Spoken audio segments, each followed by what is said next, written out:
Hola, yo soy Sharon de la Facultad de Estudios Superiores Iztacala de la UNAM, soy de la carrera médico cirujano y el día de hoy te voy a estar platicando sobre una enfermedad bien interesante que es la hemofilia A. Bueno, para comenzar, ¿sabías que una sola mujer cambió el destino de varias monarquías europeas con una enfermedad hereditaria? Así es, te estoy hablando de una enfermedad de la realeza, una enfermedad real. Esa mujer fue la reina Victoria del Reino Unido. Victoria, que reinó de 1837 a 1901, fue portadora del gen de la hemofilia, una enfermedad genética que impide que la sangre coagule correctamente. Su hijo menor, Leopold, duque de Albany, fue el primer caso confirmado en la familia. Sufría de hemorragias frecuentemente y murió a los 30 años tras una simple caída. Pero la historia no terminó ahí. Su hija Alice también heredó el gen y lo transmitió a su hija Alix DS, quien se casó con el zar Nicolás II de Rusia. El hijo de Alix también fue hemofílico. Otra hija de Victoria, Beatriz, también fue portadora. Su hijo Leopold Battenberg heredó la enfermedad. Así, la hemofilia pasó de generación en generación, cruzando fronteras y coronas. Por eso, la hemofilia fue conocida como la enfermedad real. Todo comenzó aquí, con la reina Victoria y su legado genético que cambió para siempre la historia de Europa y de la humanidad también. Entrando en materia, la hemofilia es una enfermedad genética que impide que la sangre coagule correctamente. En condiciones normales, cuando nos cortamos, el cuerpo activa una serie de proteínas llamadas factores de coagulación para detener el sangrado. Pero en personas con hemofilia, uno de estos factores está ausente o no funciona bien, lo que provoca hemorragias prolongadas o internas, incluso sin heridas visibles. Existen principalmente dos tipos: la hemofilia A o clásica, caracterizada por la deficiencia del factor 8, y la hemofilia B, que también se le conoce como de Christmas, y se caracteriza por la deficiencia del factor 9. La hemofilia es rara. Respecto a la epidemiología, uno de cada 5.000 varones nacidos tiene hemofilia A y uno de cada 30.000 tiene hemofilia B. Casi siempre afecta a hombres porque el gen que la causa está en el cromosoma X. Las mujeres suelen ser portadoras, aunque en raros casos pueden presentar síntomas leves. No es contagiosa, es hereditaria en la mayoría de los casos, aunque un 20 a 30% de los diagnósticos ocurren por una mutación espontánea, sin antecedentes familiares.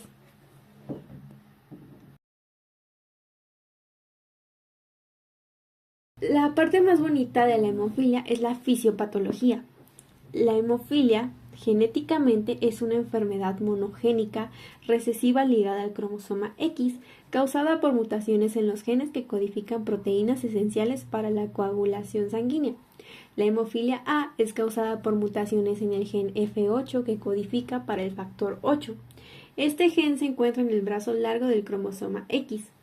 Las mujeres, al tener dos cromosomas X, pueden ser portadoras si uno de sus dos alelos está mutado. El alelo sano generalmente compensa. Los hombres, al tener solo un X, expresan la enfermedad si heredan el alelo mutado. Tipos de mutaciones que causan hemofilia incluyen inversiones. Más del 45% de los casos severos de hemofilia A tienen la inversión del intrón 22 en el gen F8.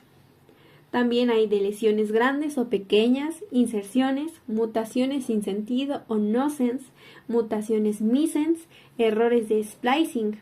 Estas alteraciones provocan pérdida total o disminución de la síntesis funcional de los factores F8 o F9 en el caso de la hemofilia B, interrumpiendo así la cascada de coagulación. Imagina que te haces una herida. Empezarías a sangrar y pues tu cuerpo haría de todo para formar un coágulo y detener el sangrado. En las personas con hemofilia eso no es tan rápido, lo que hará que las personas con hemofilia sangren muchísimo más tiempo. Lo que hace tu cuerpo cuando forma un coágulo se llama la cascada de coagulación. Es crucial conocer esta cascada de coagulación. Es un proceso secuencial donde varios factores proteicos se activan para formar un coágulo estable. Como te comentaba, en la hemofilia hay una deficiencia del factor 8, que va a hacer que esto no ocurra tan fácilmente. Cuando ocurre una lesión vascular se activan dos vías principales, la vía intrínseca y la vía extrínseca. La vía extrínseca se inicia con el factor tisular, que activa al factor 7. La vía intrínseca, por otro lado, involucra una serie de factores que culminan en la activación del factor 9.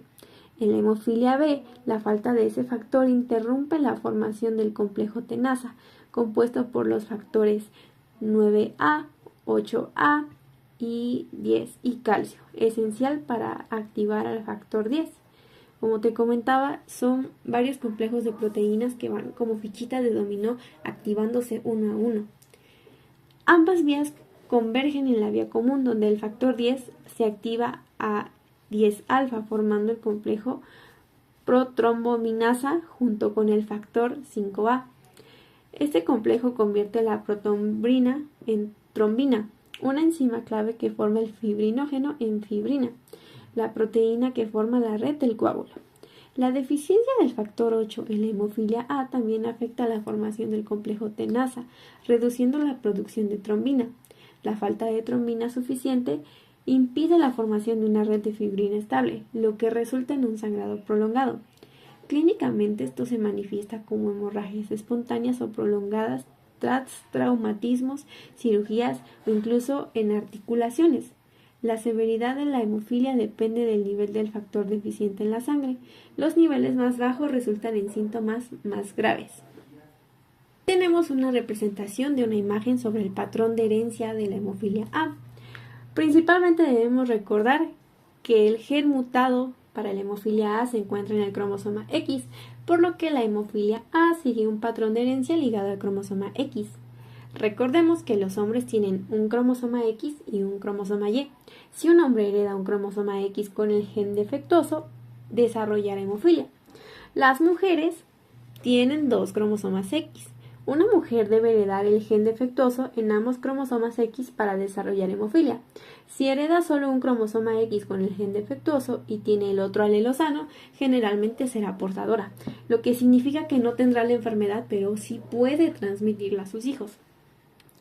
Los patrones de herencia que vemos ilustrados aquí en la imagen es la familia no afectada, es decir, ambos padres no tienen el gen de la hemofilia, así que ninguno de sus hijos se verá afectado. Vemos también del lado izquierdo a la madre portadora y un padre que no tiene hemofilia. Hay 50% de probabilidad de que cada hijo varón herede el gen defectuoso y desarrolle hemofilia. También hay un 50% de probabilidad de que cada hija herede un cromosoma X con el gen defectuoso y se convierta en portadora. Por otro lado, vemos un padre hemofílico. Si el padre tiene hemofilia y la madre no es portadora, todos los hijos varones no se verán afectados porque heredan el cromosoma Y del padre y el X de la madre. Todas las hijas serán portadoras porque heredan un cromosoma X defectuoso del padre. Vemos también una madre portadora y un padre hemofílico. Si la madre es portadora y el padre tiene hemofilia, existe un 50% de probabilidad de que cada hijo varón herede el gen defectuoso de la madre y desarrolle hemofilia, o que herede el cromosoma X sano de la madre y no se ve afectado. También existe un 50% de probabilidad de que cada hija herede un cromosoma X defectuoso de la madre y otro del padre, desarrollando hemofilia, o que herede un cromosoma X defectuoso de la madre y uno sano del padre, convirtiéndose así en portadora. También vemos un patrón de mutación espontánea. En algunos casos, la hemofilia puede aparecer debido a una nueva mutación en el gen, incluso si no hay antecedentes familiares en la enfermedad. Es importante recordar que estos son solo patrones de probabilidad y que el resultado real puede variar en cada familia.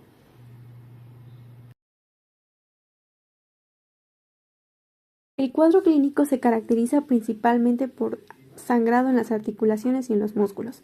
También se puede dividir de acuerdo a las etapas. En los recién nacidos se puede presentar sangrado por el muñón umbilical, cefalohematoma, sangrado postquirúrgico, sangrado en el sistema nervioso central.